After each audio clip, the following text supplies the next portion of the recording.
കഴിഞ്ഞ ദിവസം നടിയെ തട്ടിക്കൊണ്ടുപോകാൻ ശ്രമിച്ച കേസിലെ പ്രധാന പ്രതി പൾസർ സുനി കൊടും ക്രിമിനൽ. ഇയാൾക്കെതിരെ നിരവധി കേസുകളാണ് നിലവിലുള്ളത്. പൾസർ സുനിക്കെതിരെ വെളിപ്പെടുത്തലുകളുമായി പ്രമുഖരും രംഗത്തെത്തി. പെട്രോൾ പമ്പ് ആക്രമിച്ച് പണം തട്ടലടക്കം നിരവധി കേസുകളാണ് പൾസർ സുനിക്കെതിരെ നിലവിലുള്ളത്. ഇത്തരത്തിൽ തട്ടിക്കൊണ്ടുപോകലാണ് ഇയാളുടെ പ്രധാന ക്രിമിനൽ പ്രവൃത്തി. പൾസർ സുനിയുടെ ക്രിമിനൽ പശ്ചാത്തലം മനസ്സിലാക്കി വർഷങ്ങൾക്ക് മുമ്പ് ഇയാളെ തന്റെ ഡ്രൈവർ സ്ഥാനത്ത് നിന്ന് ഒഴിവാക്കിയിരുന്നുവെന്ന് നടനും MLA-യുമായ മുകേഷ് പറഞ്ഞിട്ടുണ്ട്. ഒരു 3 കൊല്ലം മുമ്പ് എൻ്റെ കൂടെ ഒരു കൊല്ലം വർക്ക് ചെയ്തിരുന്ന ആളാണ് ഈ സുനിൽ എന്ന് പറഞ്ഞ ആൾ. അന്നത്തെ സമയത്ത് തന്നെ എൻ്റെ അടുത്ത് വളരെ ഉയർന്ന ഒരു പോലീസ് ഉദ്യോഗസ്ഥൻ, അദ്ദേഹത്തിൻ്റെ വളരെ അടുത്ത സുഹൃത്താണ്, എൻ്റെ അടുത്ത് ഒരു പകുതി തമാശയും പകുതി സീരിയസ് ആയിട്ട് അദ്ദേഹം പറഞ്ഞിട്ടുണ്ട്. ഇവരൊക്കെ എന്തെങ്കിലുമൊക്കെ മോശപ്പെട്ട ബന്ധങ്ങളുള്ള ഒരു ആളാകാൻ സാധ്യതയുണ്ട് എന്ന് അദ്ദേഹം ഒരു ഉപദേശ രൂപേണ എൻ്റെ അടുത്ത് പറഞ്ഞിട്ടുണ്ട്.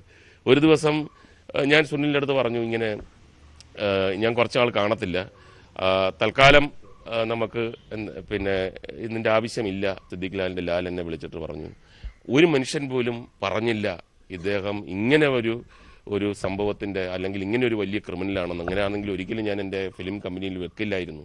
കഴിഞ്ഞ ദിവസം പീപ്പിൾ TV ന്യൂസ് ആൻഡ് വ്യൂസിൽ നിർമ്മാതാവ് സുരേഷ് കുമാർ പൾസർ സുനിയെ സംബന്ധിച്ച് തന്റെ അനുഭവം വെളിപ്പെടുത്തിയത് ഇങ്ങനെ: എൻ്റെ ഭാര്യയ്ക്ക് ഇതേപോലൊരു പ്രശ്നമുണ്ടായി.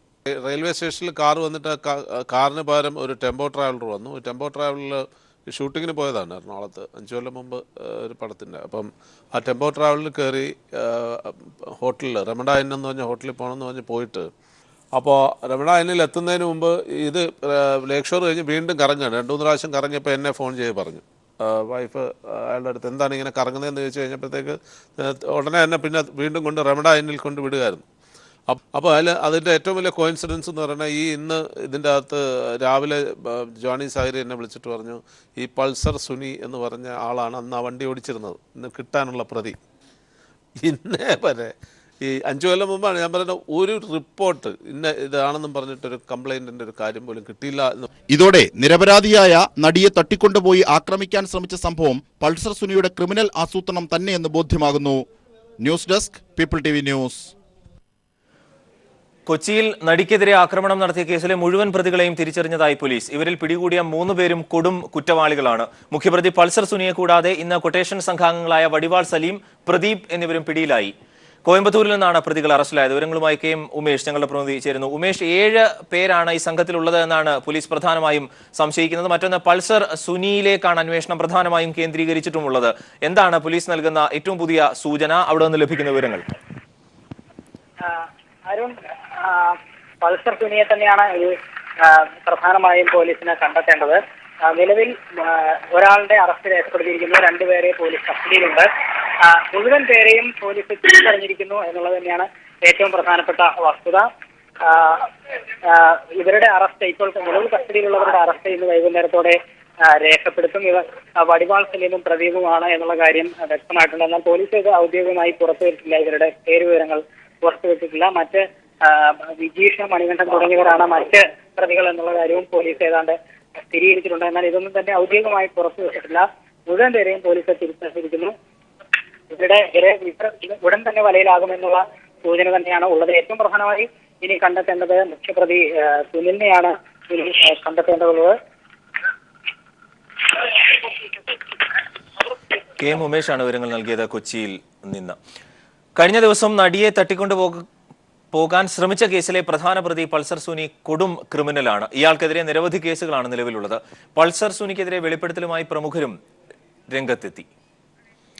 അതേസമയം കൊച്ചിയിൽ നടിയെ ആക്രമിച്ച സംഭവത്തിൽ പരാതി ലഭിച്ച ഉടൻ പോലീസ് ശക്തമായി ഇടപെട്ടുവെന്ന് കോടിയേരി. കൊച്ചിയിലുണ്ടായത് ഒറ്റപ്പെട്ട സംഭവമാണ്. കേസിലെ പ്രധാന പ്രതിയെ പിടികൂടിയിട്ടുണ്ട്. യഥാർത്ഥ പ്രതികളെ കണ്ടെത്താൻ സഹായിക്കുന്ന തരത്തിലാണ് അന്വേഷണമെന്നും കോടിയേരി പറഞ്ഞു. കേരളത്തിൽ ക്രമസമാധാന തകർച്ച വരുത്തി തീർക്കാനാണ് കോൺഗ്രസിന്റെ ശ്രമമെന്നും കോടിയേരി ദില്ലിയിൽ പറഞ്ഞു. കൊച്ചിയിലുണ്ടായത് ഒരു ഒറ്റപ്പെട്ട സംഭവമാണ്. ഒരു സിനിമാ നടിക്ക് അവരെ തട്ടിക്കൊണ്ടുപോകാൻ നടത്തിയിട്ടുള്ള ശ്രമം, അതുമായി ബന്ധപ്പെട്ട പരാതി ലഭിച്ച ഉടൻ തന്നെ പോലീസ് വളരെ ശക്തമായി ഇടപെടുകയും അതിലെ പ്രധാനപ്പെട്ട ഒരു പ്രതിയെ തന്നെ പിടികൂടാൻ കഴിഞ്ഞത് സംഭവവുമായി ബന്ധപ്പെട്ട മറ്റ് വസ്തുതകൾ കണ്ടെത്താനും യഥാർത്ഥമായി സംഭവത്തിൽ ഉൾപ്പെട്ടവരെ കണ്ടെത്താനും സഹായകമായ വിധത്തിലാണ് പോലീസിൻ്റെ അന്വേഷണം നടന്നുകൊണ്ടിരിക്കുന്നത്.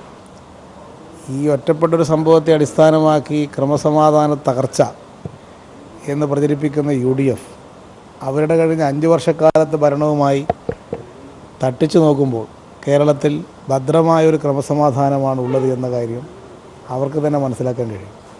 മുൻകാലങ്ങളിലും ഇത്തരത്തിലുള്ള ചില സംഭവങ്ങൾ നമ്മുടെ സംസ്ഥാനത്ത് ഉണ്ടായിട്ടുണ്ട് എന്നുള്ള വസ്തുത ആർക്കും നിഷേധിക്കാൻ സാധിക്കുന്നൊരു കാര്യമല്ല. കോൺഗ്രസിനെ സംബന്ധിച്ചിടത്തോളം അവരുടെയിലുള്ള ചില പ്രശ്നങ്ങൾ കാരണം ശ്രദ്ധ തിരിച്ചുവിടാൻ വേണ്ടിയിട്ടാണ് രമേശ് ചെന്നിത്തല ഒരു പ്രതിപക്ഷ നേതാവാണെന്ന് സ്ഥാപിക്കാൻ, ഉമ്മൻചാണ്ടിയേക്കാൾ കരുത്ത് പ്രതിപക്ഷ നേതാവായിട്ട് തനിക്കാണെന്ന് സ്ഥാപിക്കാനുള്ള വ്യഗ്രതയിലാണ് അദ്ദേഹം ഓരോ ദിവസം ഓരോ പ്രസ്താവനകളും സമരങ്ങളുമായി പുറപ്പെട്ടിരിക്കുന്നത്. അതൊന്നും അദ്ദേഹത്തിൻ്റെ UDFൻ്റെ ഭരണകാലത്തെക്കുറിച്ച് ഓർക്കുന്ന ആരും അവരുടെ പ്രചരണം കേരളത്തിൽ വിശ്വസിക്കാൻ പോകുന്നില്ല. ഇപ്പോൾ ADGP ബി സന്ധ്യ മാധ്യമങ്ങളോട് പ്രതികരിച്ചിരുന്നു. ഈ കേസ് അന്വേഷണവുമായി ബന്ധപ്പെട്ട് ഞങ്ങളുടെ പ്രതിനിധി KM ഉമേഷ് ചേരുന്നു. ഉമേഷ്, ADGP ബി സന്ധ്യയുടെ മേൽനോട്ടത്തിൽ ആണല്ലോ ഈ അന്വേഷണം നടക്കുന്നത്. എന്താണ് മാധ്യമങ്ങളോട് പറഞ്ഞത്? അന്വേഷണത്തിൽ പുരോഗതി ഉണ്ട് എന്നുള്ളത് മാത്രമാണ് ADGP സന്ധ്യ മാധ്യമങ്ങളോട് പറഞ്ഞത്. മറ്റു കാര്യങ്ങളൊന്നും കൂടുതൽ പ്രതികരിക്കാൻ അവർ തയ്യാറായിട്ടില്ല. ഈ ഉദ്യോഗസ്ഥരെല്ലാം തന്നെ പരിമിതമായ വാക്കുകളിൽ മാത്രമാണ് അവരുടെ പ്രതികരണം ഒതുക്കുന്നത്. അന്വേഷണം ഘട്ടത്തിലായതുകൊണ്ടായിരിക്കാം അത്തരത്തിൽ പ്രതികരണം ചുരുക്കുന്നത് എന്നാണ് മനസ്സിലാക്കുന്നത്. എന്തായാലും അന്വേഷണത്തിൽ പുരോഗതി ഉണ്ട് എന്നുള്ള കാര്യം ADGP ഇപ്പോൾ വ്യക്തമാക്കിയിരിക്കുന്നു. നമ്മൾ നേരത്തെ തന്നെ സൂചിപ്പിച്ചിരുന്നു, ഈ മുഴുവൻ പ്രതികളെയും പോലീസിന് തിരിച്ചറിയാൻ കഴിഞ്ഞിട്ടുണ്ട് എന്നുള്ള കാര്യം നേരത്തെ തന്നെ വ്യക്തമായതാണ്. അതിൽ 3 പേരെ, ഒരാളെ അറസ്റ്റ് ചെയ്യുകയും 2 പേരെ കസ്റ്റഡിയിലുമുണ്ട്. ഇനി ബാക്കി അവശേഷിക്കുന്നവരെ കൂടിയാണ് കിട്ടാനുള്ളത്. അതിൽ മുഖ്യപ്രതി സുനിൽകുമാറാണ് ഏറ്റവും പ്രധാനപ്പെട്ട ആൾ. സുനിൽകുമാറിന് വേണ്ടിയുള്ള തിരച്ചിൽ ഊർജിതമാണ്. ഇയാൾ പോകാൻ സാധ്യതയുള്ള എല്ലാ സ്ഥലത്തും പോലീസ് ഉണ്ട് എന്നുള്ളതാണ് വ്യക്തമാക്കിയിരിക്കുന്നത്. ഒരുപക്ഷെ സുനിൽകുമാറിനെ ഇന്ന് വൈകുന്നേരത്തോടെ തന്നെ കസ്റ്റഡിയിൽ എടുത്തേക്കും. അതുകൊണ്ടാണ് അന്വേഷണത്തിൽ പുരോഗതി ഉണ്ട് എന്ന സൂചന ഇപ്പോൾ ADGPയുടെ ഭാഗത്ത് നിന്ന് വന്നിരിക്കുന്നത്. KM ഉമേഷ് വിവരങ്ങൾ നൽകിയത്. കലാകാരികൾക്ക് രാത്രികാലങ്ങളിലുള്ള സുരക്ഷിത യാത്രകൾക്ക് എല്ലാ നടപടികളും സർക്കാർ സ്വീകരിച്ചിട്ടുണ്ട് എന്ന് നടനും MLAയുമായ മുകേഷ് മാധ്യമങ്ങളോട് പറഞ്ഞു. നടികൾക്ക് വേണമെങ്കിൽ വനിതാ പോലീസിന്റെ സംരക്ഷണം തേടാം. ഈ സൗകര്യങ്ങൾ എല്ലാവരും ഉപയോഗിക്കണമെന്നും അദ്ദേഹം പറഞ്ഞു. സിനിമയിലുള്ള അല്ലെങ്കിൽ കലാകാരനായിട്ടുള്ള ആരെങ്കിലും എവിടെയെങ്കിലും ഇതേ കണക്ക് ഒറ്റയ്ക്ക് പോകുന്നുണ്ടെങ്കിൽ ഒരു നമ്പർ തരും. ആ നമ്പറിൽ വിളിക്കണം. ആ പോകുന്ന വഴി അത് പോലീസ് ശ്രദ്ധിക്കും, ചെല്ലുന്ന വഴി ശ്രദ്ധിക്കും, ആ പോകുന്ന ഡ്രൈവറിൻ്റെ കുറിച്ചുള്ള കാര്യങ്ങൾ ശ്രദ്ധിക്കും. പ്രത്യേകിച്ചും സ്ത്രീകളാണെങ്കിൽ, നടികൾ ആണെങ്കിൽ, ഇനി സിനിമയിലാണെങ്കിലും നാടകത്തിലാണെങ്കിലും ഒക്കെ നടികൾ എവിടെയെങ്കിലും പോകുന്നുണ്ടെങ്കിൽ അത് ഒരു വനിതാ പോലീസിനെ കൂടെ വിടാൻ വരെ നമ്മുടെ പോലീസ് തയ്യാറാണ്. അതിനുവരെയുള്ള സംവിധാനങ്ങൾ DGP ഏർപ്പാട് ചെയ്തിട്ടുണ്ട്. അപ്പോൾ ആ ഫെസിലിറ്റീസ് ഒന്നും ആരും ഉപയോഗിക്കാതിരിക്കരുത്. ഉത്തർപ്രദേശ് 3ാം ഘട്ട തെരഞ്ഞെടുപ്പ് പുരോഗമിക്കുന്നു. ആദ്യ മണിക്കൂറുകളിൽ പോളിംഗ് മന്ദഗതിയിലാണ്. 69 മണ്ഡലങ്ങളിലായി 826 സ്ഥാനാർത്ഥികളാണ് ജനവിധി തേടുന്നത്. ശിവപാൽ യാദവും മുലായത്തിന്റെ മരുമകൾ അപർണ യാദവുമാണ് ഇത്തവണ ജനവിധി തേടുന്നവരിൽ പ്രമുഖർ. വിശ്വാസ വോട്ടെടുപ്പ് കഴിഞ്ഞുവെങ്കിലും പൊരുതാനുറച്ച രാഷ്ട്രീയ കരുനീക്കങ്ങളുമായി മുന്നോട്ടു പോവുകയാണ് AIADMKയിലെ ശശികല പനീർസെൽവം വിഭാഗങ്ങൾ. ഔദ്യോഗിക പക്ഷം തങ്ങളാണെന്ന് അണികളെ ബോധ്യപ്പെടുത്താനുള്ള ശ്രമത്തിലാണ് ഇരു വിഭാഗങ്ങളും. അതേസമയം പ്രതിപക്ഷമായ DMKയും രാഷ്ട്രീയ മുതലെടുപ്പിനുള്ള അവസരമായാണ് ഇപ്പോഴത്തെ സാഹചര്യങ്ങളെ കാണുന്നത്. ദിവസങ്ങൾ നീണ്ട അനിശ്ചിതത്വത്തിനൊടുവിൽ നിയമസഭയിൽ ശശികല വിഭാഗം ഭൂരിപക്ഷം തെളിയിച്ചെങ്കിലും തമിഴ്നാട്ടിന്റെ രാഷ്ട്രീയ കാലാവസ്ഥയിൽ കാറും കോളും നീങ്ങുന്നില്ല. പൊരുതാൻ ഉറച്ച് AIADMKയിലെ O പനീർസെൽവം ശശികല വിഭാഗങ്ങളും കലക്കുവെള്ളത്തിൽ മീൻ പിടിക്കാനുള്ള തക്കം പാർത്ത് DMKയും തന്ത്രങ്ങൾ മെനയുമ്പോൾ ഇനിയും നാടകീയ സംഭവങ്ങൾ ഉണ്ടാകുമെന്ന കാര്യം ഉറപ്പ്. ജയലളിതയുടെ യഥാർത്ഥ പിന്തുടർച്ചാവകാശികൾ തങ്ങളാണെന്ന് സ്ഥാപിക്കാനുള്ള ശ്രമമാണ് പനീർസെൽവം ശശികല ക്യാമ്പുകൾ തുടരുന്നത്. വിശ്വാസ വോട്ടെടുപ്പിന് ശേഷം ഇരുവിഭാഗം നേതാക്കളും നടത്തിയ പ്രസ്താവനകളിൽ ഈ കാര്യം വ്യക്തമാണ്. അമ്മ പാർട്ടിയിൽ നിന്നും പുറത്താക്കിയ കുടുംബമാണ് അധികാരത്തിൽ എത്തിയതെന്നും വിശ്വാസ പ്രമേയത്തെ അനുകൂലിച്ച MLAമാർ വോട്ടർമാരെ വഞ്ചിച്ചുവെന്നും O പനീർസെൽവം കുറ്റപ്പെടുത്തി. இன்றைக்கு நடைபெற்றுக் கொண்டிருக்கிறது சசிகலா அவர்களுடைய அணி, நாங்களெல்லாம் மாண்புமிகு அம்மா அவருடைய அணி.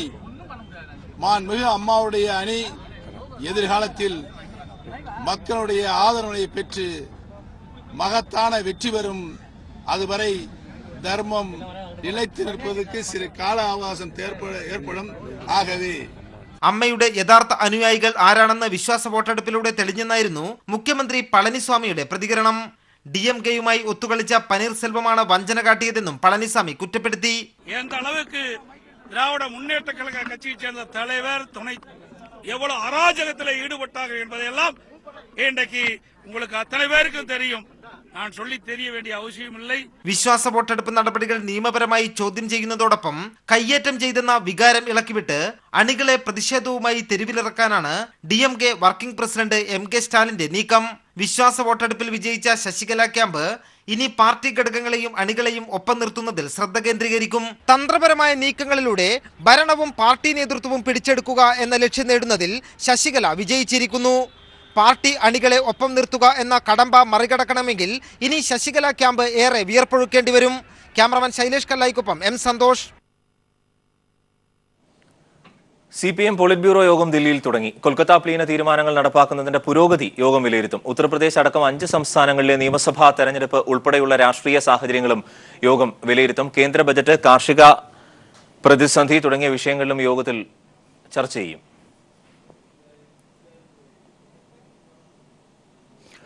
കൊച്ചിയിൽ ചലച്ചിത്ര നടിയെ തട്ടിക്കൊണ്ടുപോയി മർദ്ദിച്ച സംഭവത്തിൽ കൂടുതൽ പ്രതികളെ പോലീസ് കസ്റ്റഡിയിലെടുത്തു. പ്രത്യേക അന്വേഷണ സംഘം ഉടൻ തന്നെ പ്രതികളെ ചോദ്യം ചെയ്യും. നടിയുടെ രഹസ്യമൊഴി കോടതി രേഖപ്പെടുത്തി. ഭരണപരിഷ്കാര കമ്മീഷന്റെ പ്രഥമ റിപ്പോർട്ട് കാലതാമസമില്ലാതെ സർക്കാരിന് സമർപ്പിക്കുമെന്ന് അധ്യക്ഷൻ VS അച്യുതാനന്ദൻ.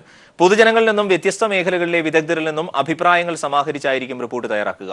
അഴിമതി നിർമ്മാർജ്ജനത്തിനായുള്ള ശുപാർശകൾക്കായിരിക്കും ആദ്യ റിപ്പോർട്ടിൽ പ്രാധാന്യം നൽകുക. സെമിനാറുകളും ചർച്ചകളും സംഘടിപ്പിച്ച് പൊതുജനാഭിപ്രായം സമാഹരിച്ചായിരിക്കും ഭരണപരിഷ്കാര കമ്മീഷൻ പ്രഥമ റിപ്പോർട്ട് തയ്യാറാക്കുക. ആദ്യം ജില്ലാതല യോഗങ്ങളും തുടർന്ന് സംസ്ഥാനതല യോഗവും നടത്തും. സർക്കാർ പ്രതിനിധികളുടെയും വിവിധ വകുപ്പ് മേധാവികളുടെയും നിർദ്ദേശങ്ങളും സ്വീകരിക്കും. ശേഷം വിദഗ്ധ സമിതി യോഗം ചേർന്നായിരിക്കും അന്തിമ റിപ്പോർട്ട് തയ്യാറാക്കുകയെന്ന് ഭരണപരിഷ്കാര കമ്മീഷൻ അധ്യക്ഷൻ VS അച്യുതാനന്ദൻ പറഞ്ഞു. കാലതാമസം കൂടാതെ കമ്മീഷന്റെ ആദ്യ റിപ്പോർട്ട് സർക്കാരിന് സമർപ്പിക്കാനാണ് തീരുമാനിച്ചിട്ടുള്ളത്. ഇത് സാധ്യമാക്കുന്ന തരത്തിൽ കൂടുതൽ വിശദമായ ചർച്ചകളും സെമിനാറുകളും വിദഗ്ധരുടെ യോഗങ്ങളും നടത്താനാണ് തീരുമാനിച്ചിട്ടുള്ളത്. അഴിമതി നിർമ്മാർജ്ജനത്തിന് ഊന്നൽ നൽകുന്നതായിരിക്കും പ്രഥമ റിപ്പോർട്ട്. ശക്തവും കാര്യക്ഷമവുമായ വിജിലൻസ് നിയമത്തിന്റെ അടിസ്ഥാനത്തിൽ സ്വതന്ത്ര അന്വേഷണ ഏജൻസി സ്ഥാപിക്കണമെന്നും സംസ്ഥാന വിജിലൻസ് കമ്മീഷൻ രൂപീകരിക്കണമെന്നും റിപ്പോർട്ടിൽ ശുപാർശ ചെയ്യാൻ നേരത്തെ കമ്മീഷൻ തീരുമാനിച്ചിരുന്നു. അഴിമതിക്കാരുടെ അവിഹിത സ്വത്ത് കണ്ടുകെട്ടാൻ നിയമനിർമ്മാണമടക്കമുള്ള സാധ്യതകൾ പരിശോധിക്കണമെന്നും കമ്മീഷൻ പ്രഥമ റിപ്പോർട്ടിലൂടെ സർക്കാരിനോട് ശുപാർശ ചെയ്യും. കഴിഞ്ഞ ദിവസം ചേർന്ന ഭരണപരിഷ്കാര കമ്മീഷന്റെ 4ാമത് യോഗത്തിൽ ഇതിനായുള്ള രൂപരേഖ തയ്യാറാക്കി. News bureau, Thiruvananthapuram. ആയിക്കര മുക്കടയിലെ മത്സ്യത്തൊഴിലാളികളുടെ വീട് എന്ന സ്വപ്നം യാഥാർത്ഥ്യമായി. കഴിഞ്ഞ 6 വർഷക്കാലമായി സർക്കാർ കൂരകൾ പൊളിച്ചുമാറ്റി വീട് നൽകാമെന്ന് വാഗ്ദാനം നൽകിയിട്ടും വാടക വീടായിരുന്നു ഇതുവരെ ഇവരുടെ ആശ്രയം. വൈദ്യുതീകരണം അടക്കം നടത്തിയ പുതിയ 23 വീടുകളുടെ താക്കോൽ മന്ത്രി KT ജലീൽ കൈമാറി. KSCB വർക്കേഴ്സ് അസോസിയേഷൻ വൈദ്യുതീകരണം പൂർത്തീകരിച്ച വീടിന്റെ വൈദ്യുതി കണക്ഷൻ ഉദ്ഘാടനം CPM ജില്ലാ സെക്രട്ടറി P ജയരാജൻ നിർവഹിച്ചു. ആയിക്കര മുക്കടയിലെ മത്സ്യത്തൊഴിലാളി കുടുംബങ്ങൾക്ക് ഇനി ഉറപ്പുള്ള മേൽക്കൂരയ്ക്കു കീഴിൽ തലചായ്ച്ചുറങ്ങാം. 2011 കേന്ദ്ര സർക്കാരിന്റെ ഇന്റഗ്രേറ്റഡ് ഹൌസിംഗ് ആൻഡ് സ്ലം ഡെവലപ്മെന്റിലൂടെ 23 കുടുംബങ്ങൾക്ക് വീട് നിർമ്മിക്കാൻ പദ്ധതി തയ്യാറാക്കിയത്. 2012 നവംബർ 22 പൂർത്തിയാക്കാൻ കരാർ ഒപ്പിട്ട പദ്ധതി കാലാവധി കഴിഞ്ഞിട്ടും പാതി വഴിയിൽ കിടന്നു. പൊളിച്ചുമാറ്റിയ കുടിലുകളിലുള്ളവർക്ക് ഉണ്ടായിരുന്ന കൂര പോലും നഷ്ടമായി.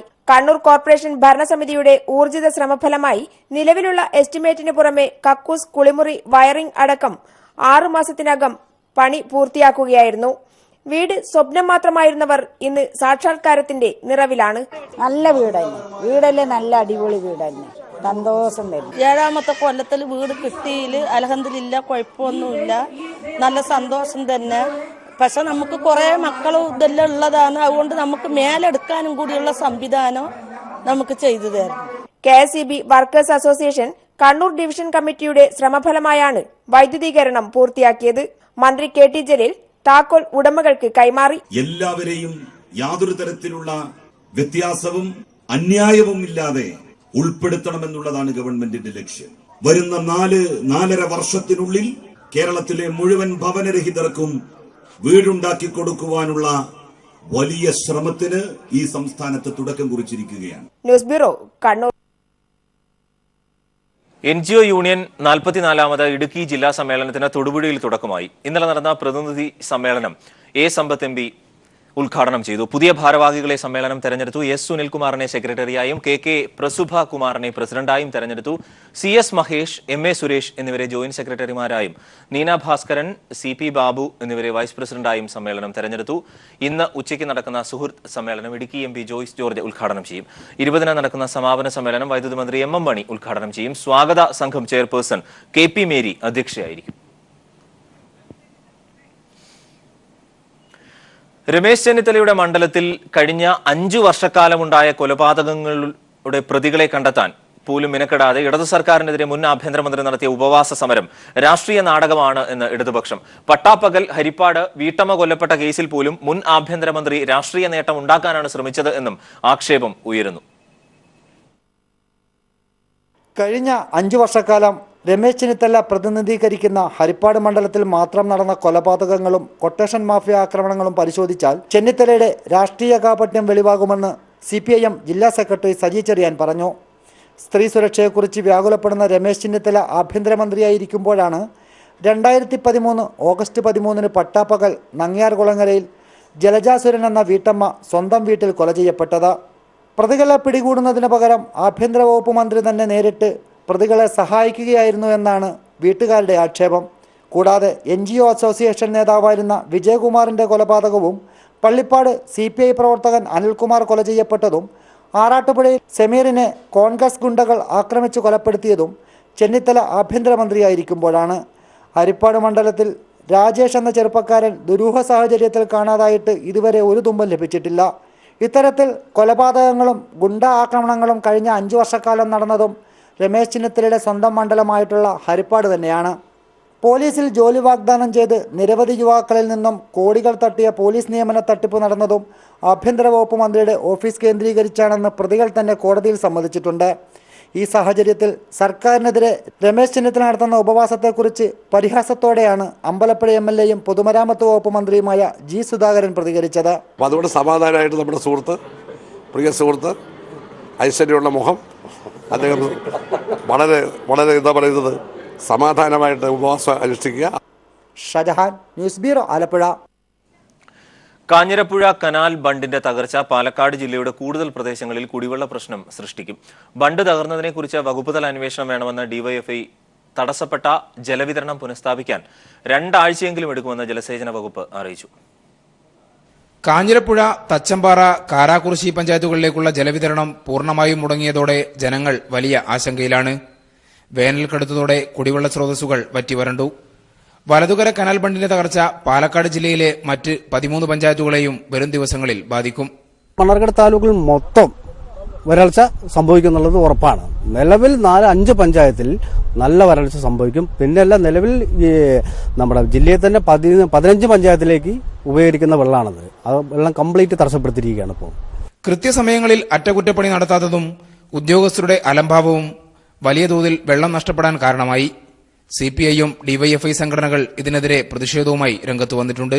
ഇതിലൊരു വലിയ അനാസ്ഥ ഉദ്യോഗസ്ഥന്മാരുടെ ഭാഗത്ത് നിന്നുണ്ടായിട്ടുണ്ട്. കാരണം ഏതാണ്ട് 1.5 മണി മുതൽക്ക് അവിടെ അറിയിച്ചിട്ടും 2:30-3 മണിയുടെ ഉള്ളിലാണ് ഇത് ഒന്ന് ഷട്ടർ താഴ്ത്തി വെള്ളം പോകുന്നത് നിർത്തിയത്. ഇപ്പോൾ നമ്മളുടെ ഒരു പ്രധാന ആവശ്യം ഇത് അനാസ്ഥ കാണിച്ച ഉദ്യോഗസ്ഥന്മാരെ മാറ്റി നിർത്തിക്കൊണ്ട് സമഗ്രമായ ഒരു വകുപ്പ് തല അന്വേഷണം നടത്തി ശിക്ഷിക്കണം. പമ്പിംഗ് താൽക്കാലികമായി പുനഃസ്ഥാപിക്കാനുള്ള ശ്രമം നടന്നുവരുന്നുണ്ട്. പാലക്കാട് ജില്ലയിൽ മുൻ വർഷങ്ങളേതിന് സമാനമായി ഇത്തവണയും ജലനിരപ്പുള്ള ഏക ഡാമാണ് കാഞ്ഞിരപ്പുഴ. News bureau, Palakkad. ക്ഷേത്രോത്സവത്തിന്റെ ഭാഗമായി കെട്ടിയാടിയ വിഷ്ണുമൂർത്തി തെയ്യം സമീപത്തെ മുസ്ലിം പള്ളിയിൽ ദർശനവുമായി എത്തിയത് മതമൈത്രിക്കും സൗഹാർദ്ദത്തിനും മാതൃകയായി. കാസർഗോഡ് ചീമേനി പെരുമ്പട്ടയിലാണ് ഹിന്ദു മുസ്ലിം മതവിശ്വാസികളുടെ മൈത്രി സംഗമത്തിന് വേദിയായത്. പാടാർകുളങ്ങര ഭഗവതി ക്ഷേത്രത്തിൽ കെട്ടിയാടിയ വിഷ്ണുമൂർത്തി തെയ്യത്തെ സമീപത്തെ മുനിറുൽ ഇസ്ലാം പള്ളിയിൽ മുസ്ലിം വിശ്വാസികൾ വരവേൽക്കുകയായിരുന്നു.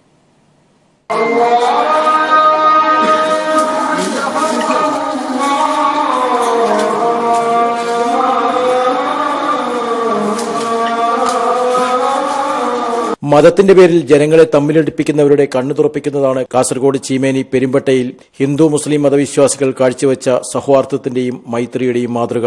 പെരുമ്പട്ട പാടാർകുളങ്ങര ഭഗവതി ക്ഷേത്രത്തിലെ കളിയാട്ടത്തിന്റെ അവസാനഘട്ടത്തിൽ കെട്ടിയാടിയ വിഷ്ണുമൂർത്തി തെയ്യം ഹിന്ദുക്കൾക്കൊപ്പം മുസ്ലിം മതവിശ്വാസികൾക്കും നന്മയുടെ അനുഗ്രഹവർഷം ചൊരിഞ്ഞു. വിഷ്ണുമൂർത്തി തെയ്യം ദർശനവുമായി വന്നപ്പോൾ സമീപത്തെ മുനീറുൽ ഇസ്ലാം ജുമാ മസ്ജിദിൽ വിശ്വാസികൾ ആദരപൂർവ്വം ഭാരവാഹിയുടെ നേതൃത്വത്തിൽ സ്വീകരിച്ചു. നിസ്കാരം ഉൾപ്പെടെയുള്ള വിശ്വാസ ചടങ്ങുകൾ മുടക്കം വരുത്താതെ തുടരണമെന്ന് ഉപദേശം നൽകിയാണ് വിഷ്ണുമൂർത്തി തെയ്യം തിരിച്ചുപോയത്. നാടിന്റെ മതമൈത്രിയുടെ പ്രതീകമായാണ് ഈ ചടങ്ങിനെ ഹിന്ദു മുസ്ലിം വിശ്വാസികൾ കാണുന്നത്. സൗഹൃദത്തിന്റെ മന്ത്രവുമായി അമ്പലമുറ്റത്തേക്ക് പോകുന്നത് അവരുടെ നമസ്കാരങ്ങളും അവരുടെ ആചാരങ്ങളും ഒക്കെ അനുഷ്ഠിച്ചുകൊണ്ട് ഹൈന്ദവ സമുദായത്തിന്റെ തത്വങ്ങൾ മാനിക്കുക, അത് മാനസികമായ ഒരു ഉൾക്കൊണ്ടുകൊണ്ട് സൗഹാർദ്ദത്തിന്റെ സന്ദേശം നൽകിക്കൊണ്ടാണ് പോകുന്നത്. ഇവിടെ മതത്തിന്റെ വേർതിരിവില്ലാതെ മുഴുവൻ ജനങ്ങളും, ഇവിടെ അധിവസിക്കുന്ന മുഴുവൻ ജനങ്ങളും ഈ ആഘോഷം നല്ല രീതിയിൽ നടത്താൻ വേണ്ടിയിട്ടാണ് മുന്നോട്ട് വന്നിരിക്കുന്നത്. ചരിത്രപ്രസിദ്ധമായ തേജസ്വിനി പുഴയോരത്തെ ദേവീക്ഷേത്രത്തിനും മുനീറുൽ ഇസ്ലാം മസ്ജിദിനും 1.5 പതിറ്റാണ്ടിലേറെ പഴക്കമുണ്ട്. ഈ ക്ഷേത്രത്തിലെയും പള്ളിയിലെയും വിശ്വാസികളുടെ സൗഹാർദ്ദം ജനമൈത്രിയുടെ അടിത്തറ ബലപ്പെടുത്തുകയാണ്. News bureau, Kasaragod. കേരള സംഗീത നാടക അക്കാദമിയുടെ 9ാമത് അന്തർദേശീയ നാടകോത്സവത്തിന് നാളെ തുടക്കമാകും. തെരുവരങ്ങിന് പ്രാധാന്യം നൽകി 9 ദിവസങ്ങളിലായി നടക്കുന്ന നാടകോത്സവത്തിൽ 31 നാടകങ്ങളാണ് അരങ്ങിലെത്തുന്നത്. വിദേശ രാജ്യങ്ങളിൽ നിന്ന് ഉൾപ്പെടെയുള്ള നാടക പ്രവർത്തകർ മേളയിൽ അണിനിരക്കും. നാടകപ്രേമികളുടെ ഉത്സവമായ അന്താരാഷ്ട്ര നാടകോത്സവത്തിന് തൃശൂർ സംഗീത നാടക അക്കാദമിയിൽ നാളെ തുടക്കമാകും. സാംസ്കാരിക വകുപ്പ് മന്ത്രി AK ബാലനാണ് 9 ദിനരാത്രങ്ങൾ നീളുന്ന അരങ്ങിന്റെ പൂരമായ ഇറ്റ്ഫോക്കിന് തിരികൊളുത്തുന്നത്. 8 വേദികളിലായി 31 നാടകങ്ങളാണ് ഇക്കുറി എത്തുന്നത്. തെരുവിന് പ്രാധാന്യം നൽകിയാണ് ഇത്തവണത്തെ മേള സജ്ജീകരിച്ചിരിക്കുന്നത്.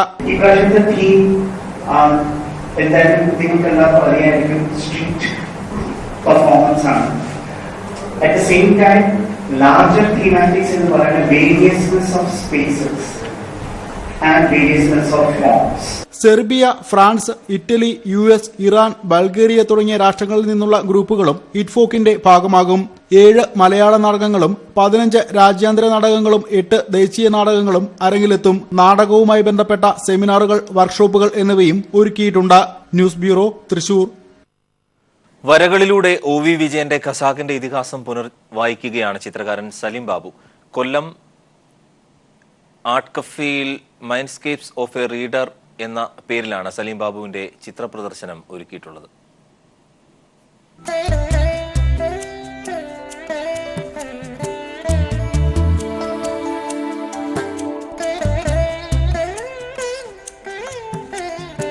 തസ്രാക്കിലെ ജീവിതങ്ങൾ പുനർജനിക്കുകയാണ് ഇവിടെ. രവിയും മൈമൂനയും അള്ളാപ്പിച്ച മൊല്ലാക്കയും അപ്പുക്കിളിയുമെല്ലാം വായനക്കാരന്റെ കാഴ്ചയിൽ നിന്നും ക്യാൻവാസിലേക്ക് സലീം ബാബു പകർത്തി. വളരെ ലളിതമായ ഒരു ശൈലി ആണ് ഞാൻ സ്വീകരിച്ചിട്ടുള്ളത്. അല്പം ഒരു ഫാന്റസി കലർന്ന റിയലിസം ആണ് ഇതിനകത്ത് സ്വീകരിച്ചിട്ടുള്ളത്. അതുകൊണ്ട് തന്നെ എല്ലാ തലത്തിൽപ്പെട്ട ബുദ്ധിജീവികളും അതോടൊപ്പം തന്നെ അല്ലാതെ പ്ലെയിനായിട്ട് വായിക്കുന്നവർക്ക് ഒരുപോലെ മനസ്സിലാവുന്ന തരത്തിലാണ് ഇതിന്റെ ചിത്രരചന. അതുകൊണ്ട് തന്നെയാണ് ചിത്രപ്രദർശനത്തിന് മെൻസ്കോപ്പ് ഓഫ് റീഡർ എന്ന പേര് നൽകിയത്. ഖസാക്കിന്റെ ഇതിഹാസത്തിലെ കഥാപാത്രങ്ങളും മുഹൂർത്തങ്ങളും വിവരിക്കുന്ന 19 ചിത്രങ്ങളാണ് സലീം ബാബുവിന്റെ ഭാവനയിൽ പിറന്നത്. എന്റെ വായനയിൽ തന്നെ, ആദ്യ വായനയിൽ തന്നെ ഈ ചിത്രങ്ങൾ എന്റെ മനസ്സിൽ വാങ്മയ ചിത്രങ്ങളായി പതിയുകയും അതിന്റെ പുനർവായനയിൽ അതിന്റെ യഥാർത്ഥ രൂപങ്ങൾ തെളിഞ്ഞു വരികയും ചെയ്തു. അത് ക്യാൻവാസിലേക്ക് പകർത്തുക എന്നൊരു ജോലിയെ എനിക്കുണ്ടായിരുന്നുള്ളൂ. സ്കൂൾ അധ്യാപകനായിരുന്ന സലീം ബാബു കൊല്ലം അയത്തൽ സ്വദേശിയാണ്. ന്യൂസ് ബ്യൂറോ, കൊല്ലം. വലിയൊരു വിഭാഗം പത്രപ്രവർത്തകർ പേനയ്ക്ക് പകരം പേഴ്സാണ് ആയുധമാക്കുന്നത് എന്ന് പൊതുമരാമത്ത് മന്ത്രി G. സുധാകരൻ. മോഹൻലാലിനെതിരെ താൻ പറയാത്ത കാര്യങ്ങളാണ് ചില മാധ്യമങ്ങൾ പ്രചരിപ്പിക്കുന്നത് എന്നും ഈ പ്രവണത ശരിയല്ലെന്നും അദ്ദേഹം കൊച്ചിയിൽ പറഞ്ഞു. കേരള മീഡിയ അക്കാദമി സംഘടിപ്പിച്ച മത്തായി മാഞ്ഞൂരാൻ അനുസ്മരണ പ്രഭാഷണം നടത്തുകയായിരുന്നു മന്ത്രി.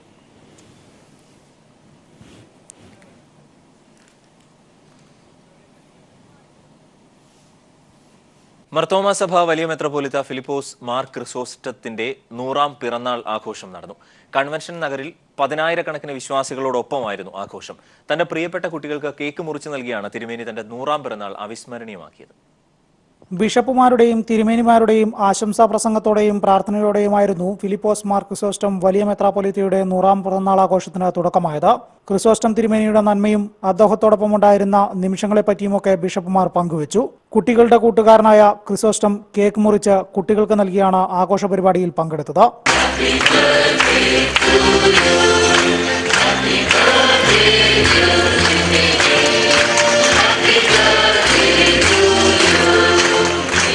ചെറുപ്പകാലത്ത് മരാമൺ കൺവെൻഷൻ കാണാൻ വന്നപ്പോഴുണ്ടായ അനുഭവങ്ങളും കുസൃതിയുമെല്ലാം തന്റെ സ്വതസിദ്ധമായ നർമ്മം കലർന്ന ശൈലിയിൽ തന്നെ ക്രിസോസ്റ്റം തിരുമേനി വിശദമാക്കി. അന്ന് മുതലേ മനുഷ്യനെ കളിപ്പിക്കാൻ എനിക്കറിയാം.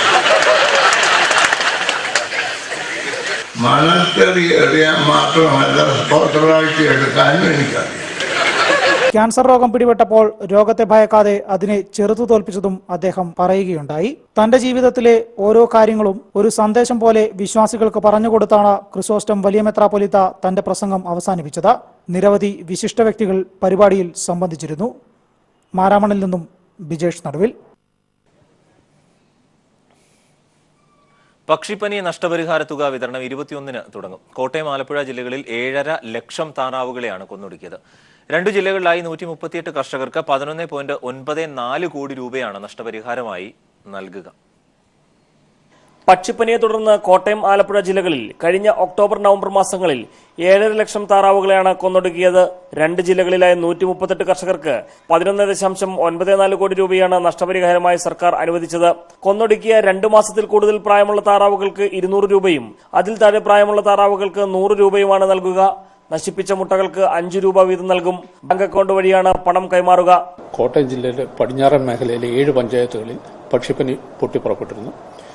ഇതിൽ താറാവുകളെ നശിപ്പിച്ചതിന് 2,86,67,000 രൂപ സർക്കാർ അനുവദിച്ചിട്ടുണ്ട്. ഈ തുക 41 കർഷകർക്കായിട്ട് ഈ 21-ാം തീയതി വൈകിട്ട് 5 മണിക്ക് കോട്ടയം ജില്ലാ പഞ്ചായത്തുകളിൽ നടക്കുന്ന ചടങ്ങിൽ ബഹുമാനപ്പെട്ട മൃഗസംരക്ഷണ വകുപ്പ് മന്ത്രി അഡ്വക്കേറ്റ് കെ രാജു വിതരണം ചെയ്യുന്നതാണ്. സർക്കാർ നഷ്ടപരിഹാര തുക നൽകാൻ തീരുമാനിച്ചതിന് പിന്നാലെ പണം കൈക്കലാക്കാൻ ആലപ്പുഴ, ചെന്നിത്തല മേഖലയിൽ രോഗമില്ലാത്ത 10,500 താറാവുകളെ കൊന്നൊടുക്കിയിരുന്നു. ഇവയെ നഷ്ടപരിഹാരത്തിൽ നിന്ന് ഒഴിവാക്കി. വ്യാജമായി താറാവുകളെ കൊന്നൊടുക്കിയ പരാതിയിൽ അന്വേഷണം പൂർത്തിയായ സാഹചര്യത്തിലാണ് നഷ്ടപരിഹാര തുക വിതരണം ചെയ്യാൻ തീരുമാനമായത്. T P Prashant, news bureau, Kottayam.